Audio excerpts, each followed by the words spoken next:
안녕하세요. 네, 성경의 바른 해석을 위한 기본 개념들에 대한 이해. 매번 이렇게 말할 때마다 제목이 좀 길다라고 이렇게 생각은 하지만 그러나 말하고자 하는 것을 이렇게 나타내려고 하니까 어쩔 수 없이 이렇게 길게 제목을 잡을 수밖에 없었습니다. 자, 이 성경의 바른 해석을 위한 기본 개념들에 대한 이해, 그 첫 번째로 이 사람을 만드신 목적에 대해서 우리가 공부하고 있는데 오늘은 그 두 번째 측면, 그 첫 번째 측면은 무엇이었죠? 하나님의 나라의 측면에서 본 목적이었잖아요. 그러니까 그 말은 결국 하나님의 나라를 위해서 사람이 지어졌다는 것입니다. 잠깐 복습해 볼까요? 자, 우리가 하나님 나라 하면 제일 먼저 떠올려야 되는 구절이 있다고 그랬죠. 어디 몇 장 몇 절이죠? 고린도전서 15장 28절 말씀이었습니다. 거기서 포인트가 되는 그 내용이 뭐죠?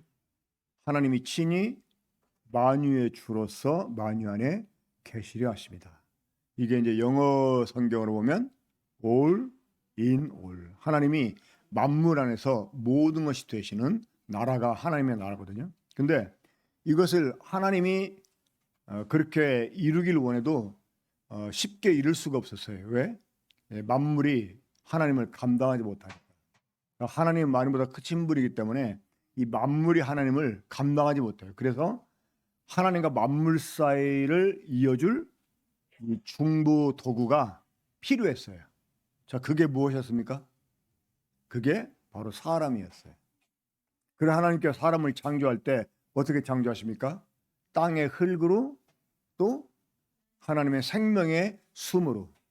제가 이 창세기 2장 7절을 가지고 이 기본 개념에 대해서 써놓은 게 있었어요. 근데 그때 썼을 때는 제목을 뭘로 잡았냐면 사람은 몇 부분으로 되어졌을까? 그러니까 이제 뭐 요즘 뭐 2분설, 3분설 그런 얘기 들어보셨죠? 그러니까 2분설은 사람이 몸과 영으로 젖었다. 이게 이제 2분설이고 3분설은 몸과 혼과 영으로 젖었다. 이렇게 이제 말하는 게 3분설이에요. 그런데 구약을 보면 거의 2분설입니다. 그리고 이제 장로교회 같은 데도 2분설을 많이 주장을 해요. 그러니까 저도 장로교에서 이제 신학을 했기 때문에 2분설을 지지하다가 이제 복음을 깨닫고 특별히 제가 이제 그 워치먼이가 쓴 정상적인 그리스도인 생활이라는 책을 보고 복음을 깨달았거든요. 그게 로마서 강의였는데 이제 그 사람 책에 한동안 좀 빠져 있어가지고 뭐 병에 걸릴 정도는 아니었지만 그래서 이제 3분설을 지지하게 됐어요. 또 그렇게 가르치기도 하고. 근데 성경을 이렇게 볼 때 2분설이 맞더라고요. 근데 다만 해석할 때는 3분설적으로도 해석할 수 있고 이제 그래서 그러한 그 내용으로 글을 썼었거든요.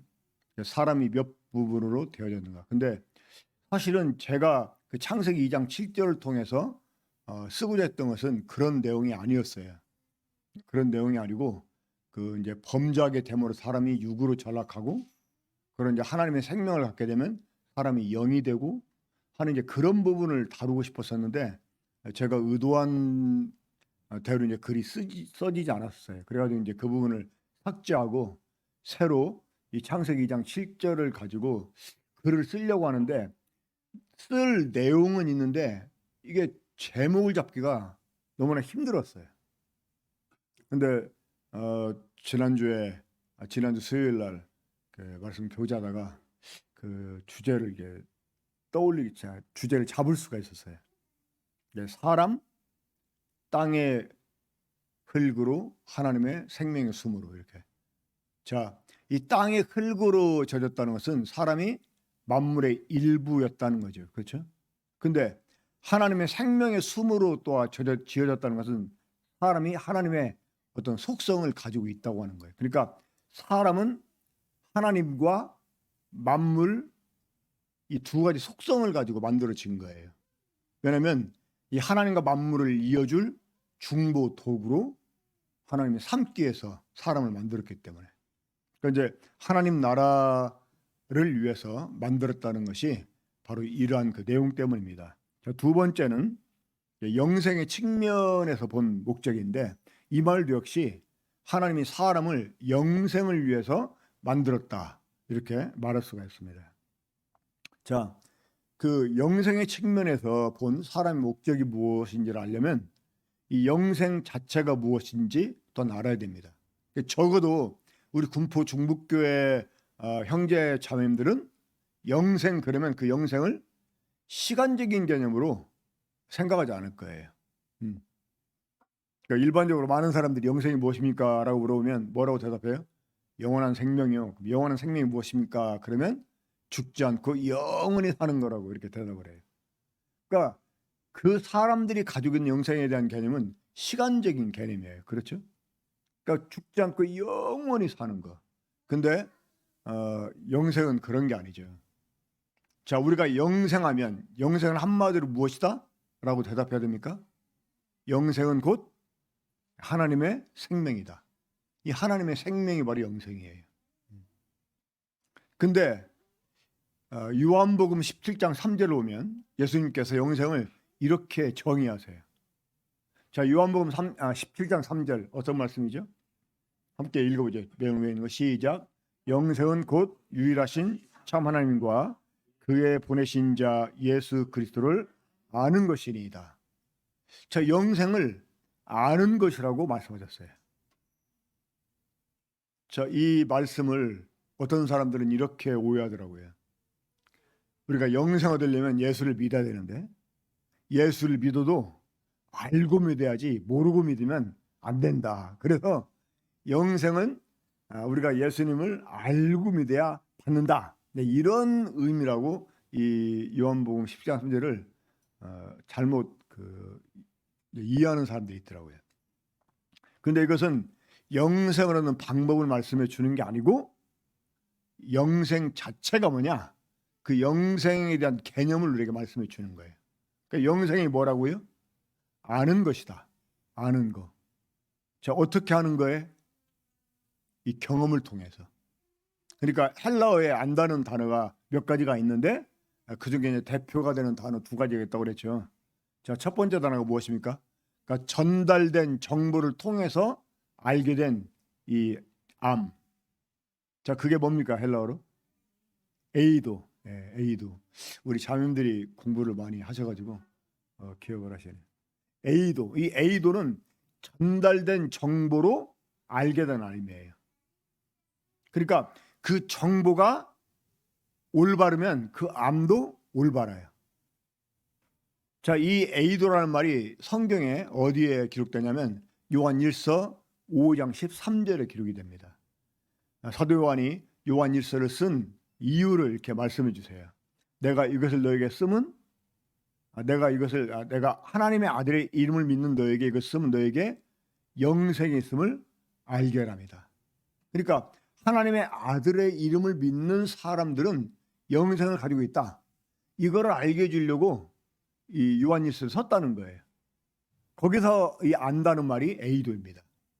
그러니까 하나님의 아들 예수님을 믿는 사람은 영생을 가지고 있대. 그래? 그럼 나 영생 가지고 있네? 그것으로 완전한 거예요. 그런데 이 요한복음 17장 3절에서 주님이 안다고 하신 말씀은 에이도가 아니고 어떤 단어가? 기노스코. 다 같이 한번 따라 한번 해보세요. 기노스코. 이런 것들은 외워두세요. 기노스코. 자, 이 기노스코는 어떻게 하는 것입니까? 이 경험을 통해서 하는 거예요. 경험을 통해서. 그 신구라고 하는 탤런트가 그 롯데리아에서 나온 새우버거 선전할 때 맨 마지막 장면에서 뭐라고 외칩니까? 니들이 새우를 알아? 왜 그렇게 말했을까요? 이 생물학적으로 새우가 어떤지 아냐? 그걸 물어보는 게 아니잖아요. 그렇죠? 먹어봤냐 이 말입니다. 그러니까 이 어떤 식물 학자가 있었어요. 그 사람이 막 수박에 대해서 막 논문을 막 여러 권 썼어요. 근데 한 번도 수박을 먹어본 적이 없다. 그러면 그거는 어떻게 하는 겁니까? 에이도라는 것이지 기노스코라는 게 아니에요. 먹어봐야 맛을 알지. 그렇죠? 자, 이 기노스코라는 말은 특별히 부부간에 이 부부간에 서로 아는 것을 말했어요. 그래서 우리말 성경에서는 창세기 4장 1절에서 아담이 아내와 동침하여 아들을 낳았다 이렇게 말씀하고 있는데, 그 킹제임스 보면 아담이 아내를 알더니, 이렇게 알더니라고 이렇게 말합니다. 알더니라고. 자, 우리 소연자매님, 그 성우님께 잘 알죠. 어렸을 때부터 함께 같은 교회에 있었고 잘 알잖아요. 그런데 우리 수영자매가 형제를 아는 거하고는 차원이 다를 거예요. 그렇잖아요. 여기에 기노스코의 차이가 있습니다. 그러니까 부부간에 서로 아는 것, 이것이 기노스코예요.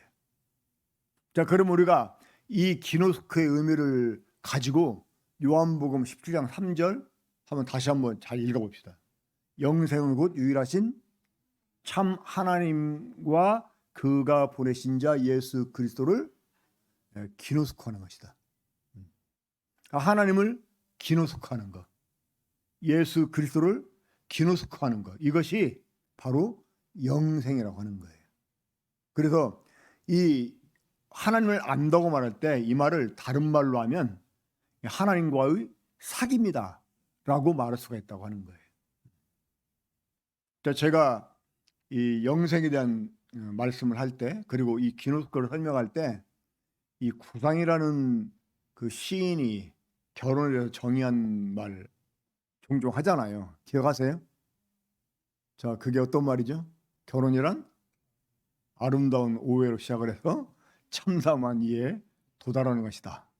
이거 말할 때마다요, 특히 나이 드신 분들이 많이 공감을 해요.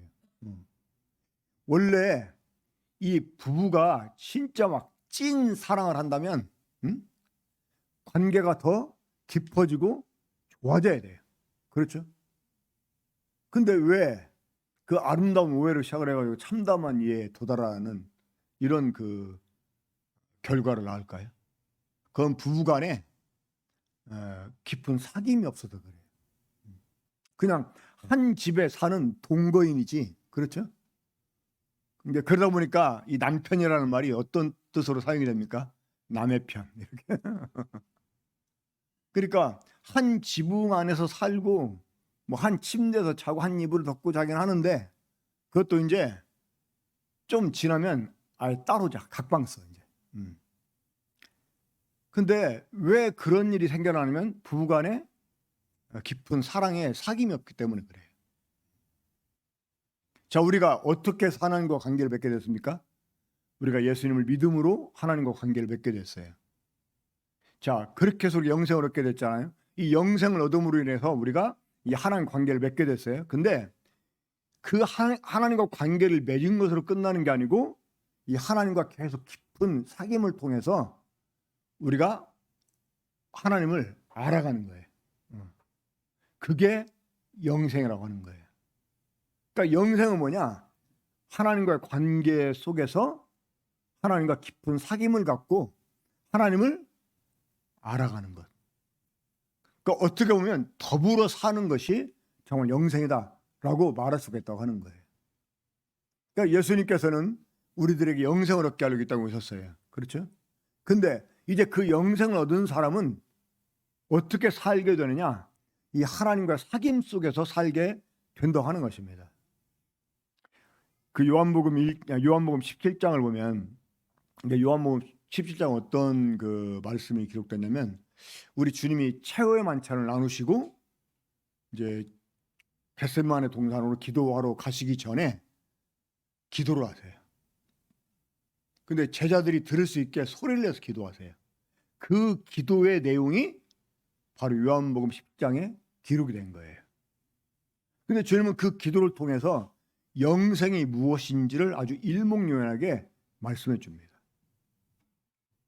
제가 그 요한복음 17장을 통해서 영생이 어떤 의미들을 내포하고 있는지를 유추해 보았어요. 근데 다음 4가지가 있다는 사실을 제가 이제 발견하게 됐습니다.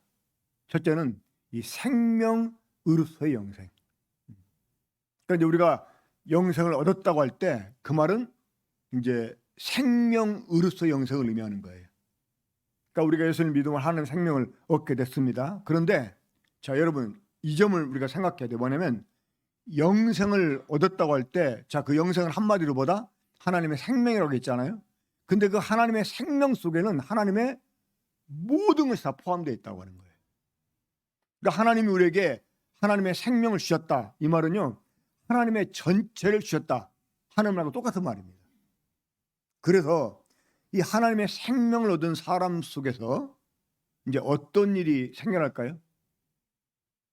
이 생명 속에는 하나님의 모든 게 포함되어 있기 때문에 특별히 이 하나님의 성품이 그 안에 포함되어 있어요. 그래서 이 하나님의 생명 얻은 사람 속에서 하나님의 속성이 올라오게 됩니다. 자, 제가 영에 대해서 말씀을 드릴 때 자, 사람이 육으로 전락했는데 무엇 때문에 육으로 전락했어요? 죄 때문에. 그러니까 죄가 사람 속에 들어와서 사람 속에 육이라고 하는 이 본성이 생겨나요. 그 사람들이 그 육에 속하게 돼가지고 이제 죄를 막 지으며 살게 됩니다. 그런데 이 하나님의 생명을 얻게 되면 그 생명 얻은 사람은 이 생명으로 말미암아서 그 속에 뭐가 생겨나요? 영이라고 하는 새로운 속성이 생겨나요. 왜냐하면 이 생명 속에는 하나님의 성품이 포함되어 있기 때문에 그런 것입니다. 그러니까 이 하나님의 생명을 받은 사람은 하나님의 성품을 또한 가졌다 이렇게 말할 수가 있어요. 이제 우리가 그 성품을 키워내는 것이 중요한 것이죠. 그러니까 영으로 행한다는 말이 우리 속에 심어진 하나님의 성품을 우리가 계속 키워내는 거예요. 그리고 이 영생의 핵심이 있어요. 영생의 핵심이 있는데 그 뭐냐면 하나 되는 것입니다. 제가 하나님의 사람을 지으신 목적 그 두 번째로 그 영생의 측면에서 목적을 이렇게 잡은 이유가 바로 영생의 핵심 때문입니다. 그리고 이제 네 번째 내포되어 있는 게 뭐냐면 영광이었어요. 하나님 우리에게 하나님의 생명을 주신 것은 주님과 함께 영원한 영광을 누리게 하려고 그러신 것이었어요. 자, 이 성품, 그러니까 이 하나님의 생명을 가진 사람은 하나님의 성품을 가지게 되고 이 하나님의 성품을 가진 사람들은 하나님을 닮아가게 되어 있거든요. 자, 우리로 하여금 이 하나님을 닮아갈 수 있도록 하나님이 우리에게 하게 하신 일이 있었어요. 이 고린도전서 1장 9절에 보면 하나님이 우리를 불러서 하게 하신 일, 저 어떤 일일까요? 어떤 일이에요? 하나님이 우리를 불러가지고 하게 하신 일, 바로 그 아들 예수 그리스도와 더불어 교제케 하는 일이었어요. 그러니까 하나님이 우리에게 하나님의 생명을 주시고 이 하나님과 관계 속에 들어온 사람들에게 하게 하신 일, 어떤 일? 그 아들과 더불어 교제하게 했다는 거예요. 교제. 바로 이 교제가 기독교입니다. 그렇죠? 우리가 주님과의 교제를 통해서 우리는 주님을 알아가게 되고 이 주님과의 교제를 통해서 어떻게 돼요? 주님을 닮아가게 됩니다. 그 유유상종이라는 말이 있잖아요. 끼리끼리 이렇게 어울린다는 말이 있잖아요. 이 하나님의 생명을 가진 사람은요, 하나님의 생명을 가진 사람들끼리 어울리게 돼 있어요. 그런 사귐을 통해서 우리가 서로 주님의 모습을 투영하고 주님을 닮아가도록 하게 합니다. 근데 이 하나님의 성품을 우리가 이제 닮아가게 하기 위해서 하나님이 우리들에게 기본적으로 하게 하신 일, 그 일이 어떤 일이라고요? 이 아들과 더불어 교제케 했다는 거예요. 왜? 아들을 닮아가게 하려고. 이 로마서 8장 29절에서도 우리가 확인하게 됩니다만은 하나님이 미리 우리를 정하셨어요. 왜? 그 아들의 형상을 본받게 하려고. 그러니까 하나님의 아들의 형상을 본받게 하려고 우리를 예정하셨어요. 그런 사람들에게 생명을 주셨고 또 그런 사람들을 불러가지고 아들과 더불어 교제하게 했다는 것입니다. 그 교제를 통해서 우리가 지금 하나님의 아들을 닮아가게 하려고. 이것이 이제 그 영생의 그 두 번째 의미, 곧 경건 의로서의 의미인데 그 하나님의 성품을 우리가 닮아가는 그런 이제 의미가 있습니다. 그 세 번째가 이제 아까도 말씀드렸지만 영생의 이제 핵심이죠. 그 핵심이 뭐라고요? 하나 되는 거예요. 하나 되는 거.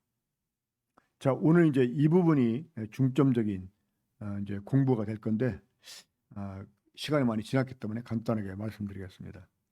그 이전에도 한 번만 아니죠, 뭐 여러 번 그 나누었던 말씀이었는데, 자, 하나님이 남자를 먼저 만드시잖아요. 그 남자를 만드시고 그 사람이 혼자 사는 것을 좋지 않게 보셨어요. 왜?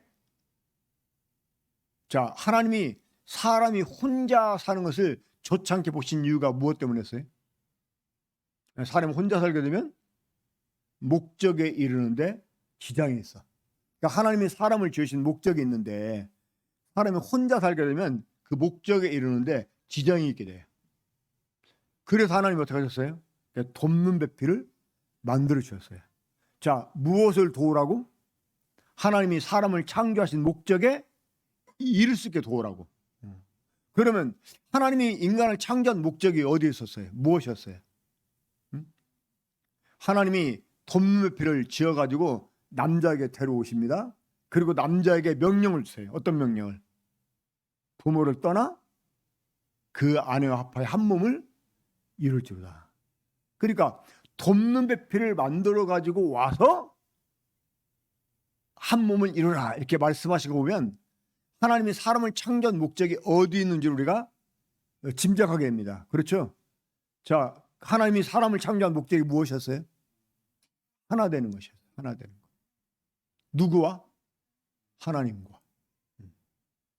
자, 여자는 돕는 배필이에요. 그러니까 남자와 여자가 하나가 되는 것이 주된 목적이 아니고, 그렇죠? 그건 하나의 훈련 대상, 연습 대상이고요. 우리는 하나님과 하나가 돼야 돼요. 우리 여성이제님, 은영자매님이 사랑스럽죠. 그러니까 객관적으로 내가 봐도 참 사랑스럽게 보이는데 남편인 우리 여성자가 뭐 얼마나 사랑스럽겠어. 그렇잖아요. 자, 근데 아내가 더 사랑스러울수록 누구를 바라봐야 돼요? 하나님 바라봐야 되는 거예요. 남편이 더 사랑스러울수록 하나님 바라봐야 되는 거예요. 그러니까 막 아내를 향한 사랑이 막 솟구쳐 올라올 때요. 이것이 바로 주님이 그 나를 향한 사랑의 모습이구나. 이걸 깨달아야 돼. 내가 아내로부터 사랑을 받는다는 느낌이 있을 때 남자들은 내가 이렇게 주님을 사랑해야 되는구나. 이걸 깨달아야 돼. 그거 연습하라고 하나님이 남자들을 지어주셨다는 거예요. 그러니까 하나님이 사람을 창조한 목적 두 번째 그게 뭐냐? 하나님과 하나가 되게 하려고. 이것이 영생의 측면에서 본 인간 창조의 목적이었어요. 그래서 우리가 이 하나님과 하나가 되는 일을 위해서 계속 힘을 써야 돼요. 그리고 이 부부만 아니라 우리가 세상을 살면서 갖게 되는 모든 인간관계. 자, 맨 처음에는 이제 부부가 만납니다. 그렇죠? 그 다음에 그 관계가 어떻게 또 확대가 됩니까? 부모와 자녀의 관계로 확대가 돼요. 그렇죠? 그리고 그게 또 어떻게 확대가 돼요? 이제 형과 동생의 관계로, 형제 관계로 확대가 돼요. 또 그렇게 해서 나가게 되면 이제 뭐 사촌 또 이렇게 쭉 나가다 보면 이제 사회에서 직장 상사와 또 부하 또 이제 뭐 왕과 백성 뭐 이런 식으로 그 우리 인간 관계가 확대가 됩니다. 근데 이 모든 인간 관계가 사실은 다 무엇을 보여주는 모형이다? 하나님과 나의 관계를 보여주는 모형이에요. 그래서 내가 내 윗사람을 대할 때는요 마치 하나님께 하듯 하고 내 아랫사람을 대할 때는 하나님이 나한테 해 주신 것처럼 대하는 거. 우리가 이거를 연습해야 돼. 이걸 통해서 우리가 하나님과 나의 관계를 더 발전시켜 가는 거예요. 그러니까 이 눈에 보이는 이 모형을 우리가 모형 안에서 그 하나님께 하듯이 또 하나님이 나에게 했듯이 그걸 연습하게 되면 나중에 우리가 주님 앞에 가서도 이 주님과 하나가 되는 일에 훨씬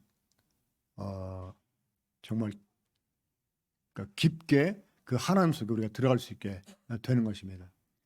자, 시편 133편 말씀 우리 공부했잖아요. 형제가 연합하여 동감에 그리 선하고 아름다운 거.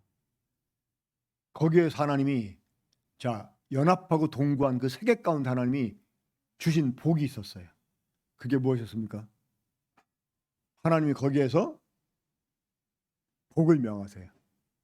무엇을? 영생을. 그러니까 연합하고 동거한 세계 가운데 하나님이 영생을 복으로 명하세요. 그러니까 영생의 핵심이 뭐냐? 하나님과 하나가 되는 것입니다. 그러니까 하나님 우리에게 하나님의 생명을 주신 이유가 뭐냐면 하나님과 더불어 살게 하려고. 그래 하나님과 깊은 하나가 되게 하려고. 우리들의 그 부부관계 또 그 부모와 자녀의 관계 또 뭐 우리에게 주어진 모든 인간관계가 다 하나님과 나의 관계를 보여주는 모형이다. 그래서 하나가 되는 일을 연습하게 하려고 주신 모형이다라고 우리가 생각을 하고 아까도 말씀드렸지만 내 윗사람에게는 주님께 하듯이 또 내 아랫사람에게는 하나님이 내게 하듯이 하려고 우리가 한다면 아마 인간관계 문제가 안 생길 거예요. 그런 사람은 나중에 주님과 정말 깊은 하나가 될 수 있는 이러한 성품의 사람이 될 것입니다. 아무튼 우리가 인간관계를 더 소중하게 생각할 때 우린 그것을 넘어서서 주님과 나와의 관계를 또 먼저 우선적으로 생각을 하고 주님과 하나가 되는 일을 위해서 우리가 힘을 더 써야 되겠습니다. 이 점을 생각하고 우리 주님과의 그 교제 시간을 갖는 거 우리가 흔히 일반적으로 큐티라고 표현하잖아요. 그런 일에 우리가 성실하게 정말 그런 이 말씀과 기도를 통해서 주님과 깊은 교제 시간을 이렇게 성실하게 갖는 우리 모두가 되었으면 좋겠습니다. 그룹별로 흩어져서 함께 그룹 교체하고 오늘 수요 집회 마치도록 하겠습니다. 한번 기도하고 마치겠습니다. 우리 사랑하시는 아버지 하나님,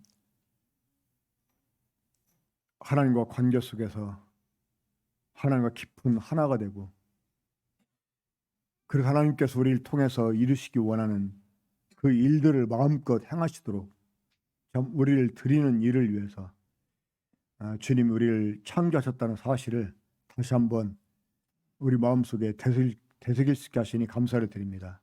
주님, 우리가 이와 같은 하나님이 우리를 창조한 목적을 정말 제대로 이해하고 주님과의 관계에 더 힘을 쏟는 저희가 되게 해주시고 우리가 소중하게 생각하는 인간 관계 속에서도 언제나 주님과의 관계를 먼저 생각할 수 있는 참 저희가 되게 주시기를 간절히 원합니다. 이후에 쓸 그룹 교제 가운데 주님 함께 해주시고 이 교제를 통해서 더욱더 이 기본 개념들에 대해서 우리가 바르게 이해할 수 있도록 주님께서 도와주셨기를 바랍니다. 이 모든 것을 주 예수 그리스도 이름으로 아버지 하나님께 기도합니다. 아멘.